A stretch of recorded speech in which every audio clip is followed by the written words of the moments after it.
ವಿಕಸಿತ Bharat G ಯೋಜನೆ ಗ್ರಾಮೀಣ ಭಾಗದ ಜನರು ಮತ್ತು ಕೂಲಿ ಕಾರ್ಮಿಕರಿಗೆ ಹೆಚ್ಚಿನ ಅನುಕೂಲವಾಗಲಿದೆ ಎಂದು ಸಂಸದ ವಿಶ್ವೇಶ್ವರ ಹೆಗಡೆ ಕಾಗೇರಿ ಮಂಗಳೂರಿನಲ್ಲಿ ಇಂದು ಹೇಳಿದ್ದಾರೆ. 2047ರ ವೇಳೆಗೆ ದೇಶವನ್ನು ರಾಷ್ಟ್ರವನ್ನಾಗಿಸುವ ಸಂಕಲ್ಪದೊಂದಿಗೆ ಪ್ರಧಾನಿ ನರೇಂದ್ರ ಮೋದಿ ಅವರು ಹೆಜ್ಜೆ ಇಟ್ಟಿದ್ದು, ಇದಕ್ಕೆ ಪೂರಕವಾಗಿ ಹಲವು ಕ್ರಮಗಳನ್ನು ಕೈಗೊಳ್ಳಲಾಗುತ್ತಿದೆ. ಅದರ ಭಾಗವಾಗಿ ಈ ಯೋಜನೆಯೂ ಕೂಡ ಒಂದು ಎಂದು ಅವರು ತಿಳಿಸಿದ್ದಾರೆ. ಈ ಹಿಂದೆ ಇದ್ದ ಮನ್ರೇಗಾ ಯೋಜನೆಯಡಿ ಭ್ರಷ್ಟಾಚಾರ ಹೆಚ್ಚಳವಾಗುವ ಜೊತೆಗೆ ಯೋಜನೆಯಲ್ಲಿ ಪಾರದರ್ಶಕತೆ ಇರಲಿಲ್ಲ. ಇದಕ್ಕೆ ಕಡಿವಾಣ ಹಾಕಿ ಯೋಜನೆಯನ್ನು ಸಕಾಲಿಕವಾಗಿ ತಲುಪಿಸುವ ಉದ್ದೇಶದಿಂದ ಜಿ ಯೋಜನೆಯನ್ನು ಜಾರಿಗೆ ತರಲಾಗಿದೆ. ಇದರಿಂದ ಕೂಲಿ ಕಾರ್ಮಿಕರಿಗೆ ಸಕಾಲದಲ್ಲಿ ವೇತನ ಪಾವತಿಯಾಗಲಿದೆ ಎಂದು ಹೇಳಿದರು.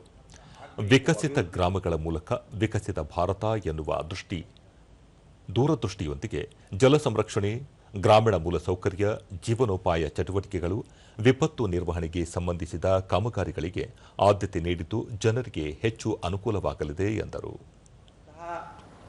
ಅಗತ್ಯ ಪರಿವರ್ತನೆಯನ್ನು ಬದಲಾವಣೆಯನ್ನು ಮಾಡಿ ಅದು ಕಾರ್ಯಪ್ರವೃತ್ತ ಆಗಿದೆ. ಭಾರತ ವಿಕಸಿತ ಆಗಬೇಕು ಅಂದರೆ ಏನು ಅರ್ಥ? ಹಳ್ಳಿಯೂ ವಿಕಸಿತಗೊಳ್ಳಬೇಕು. ಹಳ್ಳಿಯೂ ವಿಕಸಿತಗೊಂಡಾಗಲೇ ಭಾರತ ವಿಕಸಿತ ಆಗೋದು.